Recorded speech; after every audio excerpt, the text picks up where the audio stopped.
सुप्रभात. Good morning. जय भीम, जय महाराष्ट्र. एस रविराज,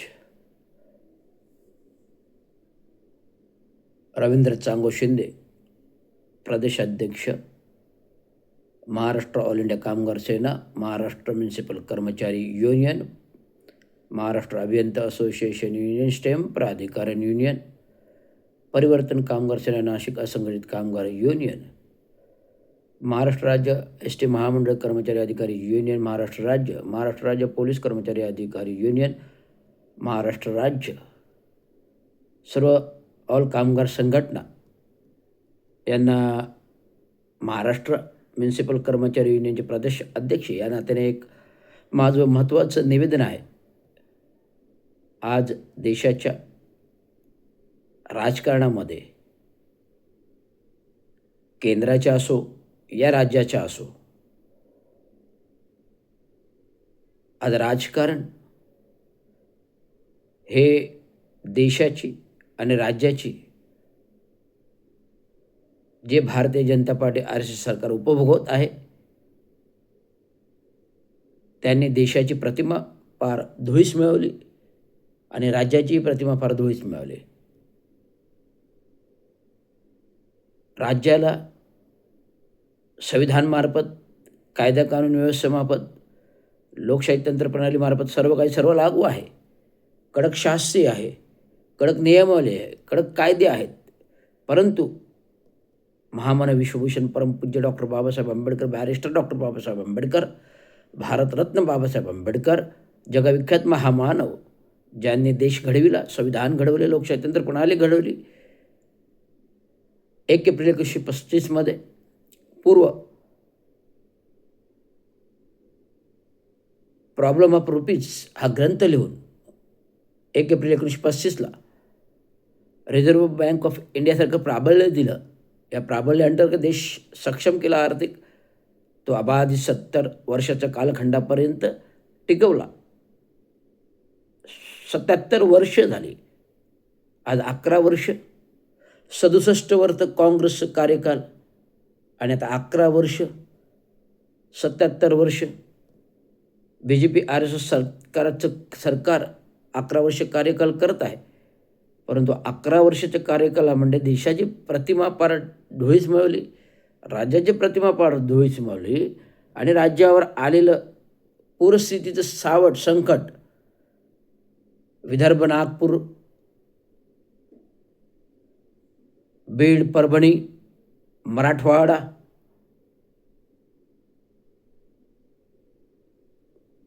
सातारा, सांगली, कोल्हापूर, पुणा, कोकण,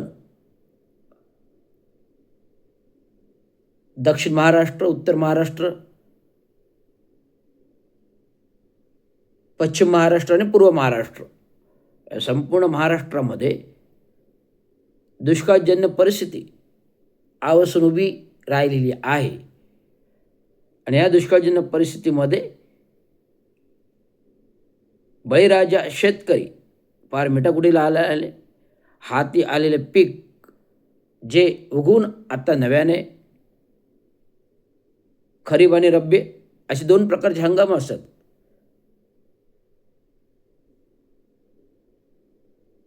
पावसाळ्यामधलं पीक आणि उन्हाळ्यामधलं पीक.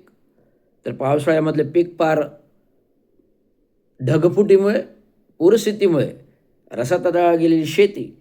आज शेतकरी उभ्या शेतामध्ये राहून हंबारडा फोडतोय. विविध न्यूज चॅनलवरील बातम्या पाहिल्या. शेतकरी हंबारडा फोडतोय आणि या दुष्काळजन्य परिस्थितीमध्ये सर्व काही उद्ध्वस्त झालेलं असताना या शेतकऱ्याला स्थिर स्थावर करण्यासाठी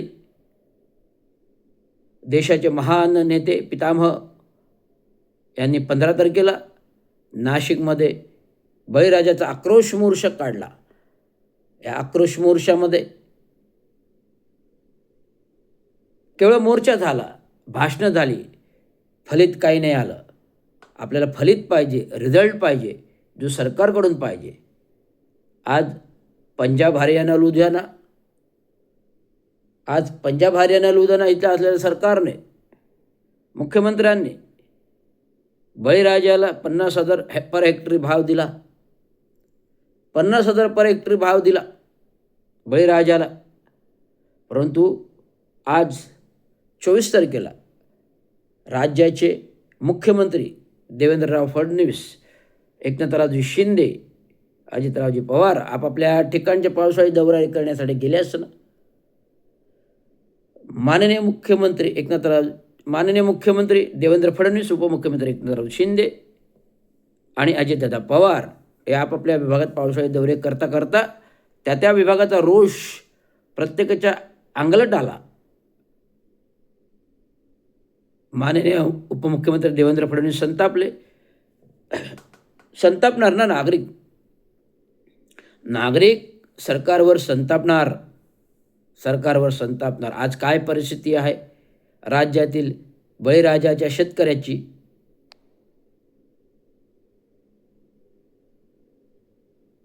पावसातील दुर्धम परिस्थितीमध्ये घराची पडझड होऊन घर झालं उजाड,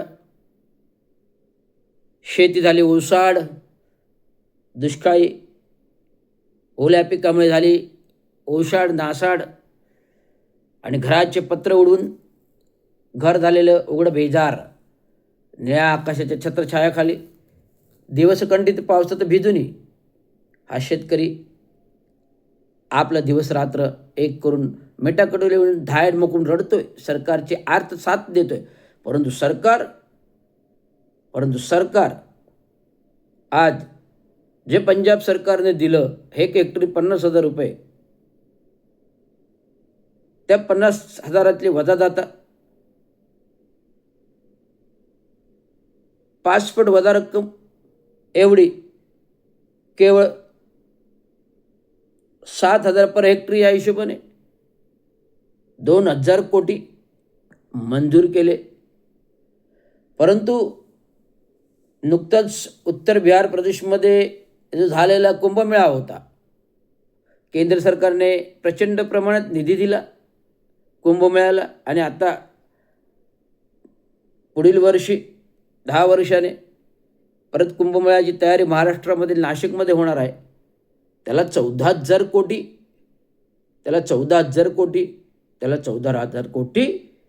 कुंभमेळा. दगडमातीच्या देवांना अंधश्रद्धाळूपणाने 14,000 कोटी. कोणते भगवे वस्त्रधारी साधू लोकांना 14,000 कोटी. काय करणार ते येऊन कुंभमेळ्यामध्ये? अंधश्रद्धा, दगडाच्या देवांना जागवणार आणि जिवंत माणसाला केवळ 2,000 कोटी. दगडाच्या देवांना अंधश्रद्धाळूंना कुंभमेळ्यासाठी 14,000 कोटी आणि जिवंत माणसाला केवळ 2,000 कोटी. ही विषमता, ही भीषणता पाहता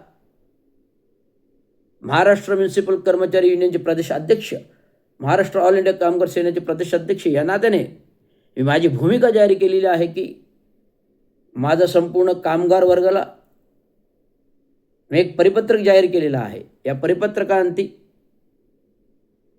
कर्मचाऱ्यांना ठणकावून सांगितलेलं आहे की आपल्या सरकारी महानगरपालिकेतल्या सरकारी खात्यातला 1 दिवसीय पगार या पूरग्रस्तांसाठी द्यावा आणि ह्या वर्षी राज्यावरती आलेला आर्थिक तुटवडा, राज्याची तिजोरी पाहता प्रत्येक नगरपालिका महानगरपालिकेला सरकार जीएसटीद्वारे पुरवठा करतो, परंतु सरकारच्या तिजोरीत आलेले खडखडाट, त्याच्यामुळे महानगरपालिकेला बसणारा तुटवड्याचा फटका. पूर्वीच्या ज्या स्वावलंबी महानगरपालिका होत्या ऑक्ट्रॉय बंद झाला 10-15 वर्षापूर्वी. वॅट आला, वॅट बंद झाला. एक प्रणाली टॅक्स जीएसटी आला. जीएसटी हा सरकार देतं 33%, तेव्हा महानगरपालिका चालते. बाकीचा टॅक्स, स्थावर मालमत्ता प्रॉपर्टी टॅक्स, पाणी टॅक्स, शहर विकास टॅक्स, डेव्हलपमेंट टॅक्स, जाहिराती टॅक्स, साफसफाई स्वच्छता टॅक्स, या सर्व टॅक्स प्रणालीतून महानगरपालिकांचा खर्च चालतो. आणि या महानगरपालिका देखील मेटाकुटीला आले असताना देखील मी कर्मचाऱ्यांना एक विनंती केली, नम्र विनंती केली की छत्रपती शिवाजी महाराजांच्या 18 पगड जाती धर्माने घडवलेल्या समाजामध्ये आज जर आपला बंधू भगिनी, आया भगिनी, आज आपले बंधू आया भगिनी जर अडचणीत असतील, आर्थिक संकटात असतील, शेतीच्या विवंचनेत असतील, पोटापाण्याच्या विवंचित असतील, तर त्यांना आपण एक सरकारी नोकर आहोत, आपल्याला फिक्स इन्कम आहे, पगार आहे महिन्याकाठी, त्या महिन्याच्या पगारातील एक दिवसाचं वेतन आपण पूरग्रस्तांना सहाय्य निधी म्हणून द्यावा आणि ह्या वर्षीचा बोनस आपण घेऊ नये. पूरग्रस्त स्थितीमध्ये बोनस घेऊ नये, हा बोनस आपण पूरग्रस्तांसाठी द्यावा ही अशी नम्र विनंती सार्थ आहार महाराष्ट्र म्युनिसिपल कर्मचारी युनियन आपल्या कर्मचाऱ्यांना दिलेली आहे.